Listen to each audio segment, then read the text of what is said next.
Central dogma is the process that flows genetic information from one direction that is DNA to RNA, RNA to protein.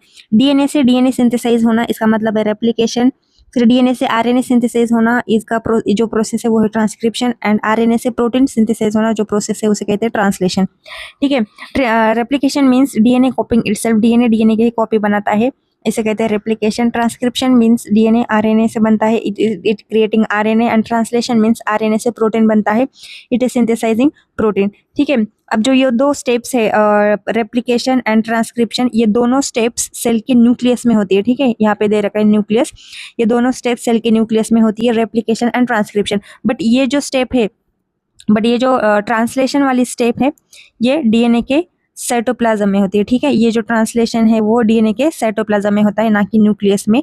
तो आपको ये दो points याद रखने हैं, जो कि रेप्लिकेशन एंड ट्रांसक्रिप्शन सेल के न्यूक्लियस में होता है एंड ट्रांसलेशन सेल के साइटोप्लाज्म में होता है। यहाँ पे नोट्स में दे रखा है DNA डायरेक्टेड DNA सिंथेसिस। इसका रेप्लिकेशन का does it mean what replication, it means DNA directed DNA synthesis. और ये जो ट्रांसक्रिप्शन का है वो DNA डिपेंडेंट RNA सिंथेसिस, क्योंकि RNA बनने के लिए एक स्ट्रैंड DNA का चाहिए होता है और एक स्ट्रैंड RNA का चाहिए होता है। That's why they say it DNA dependent RNA synthesis, it uses DNA as a template. ठीक है, एक स्ट्रैंड अगर DNA का रहेगा तो दूसरा स्ट्रैंड RNA का रहेगा, तो इसलिए RNA बनाने के लिए DNA के ऊपर डिपेंडेंट होना पड़ता है, इसलिए DNA डिपेंडेंट RNA सिंथेसिस।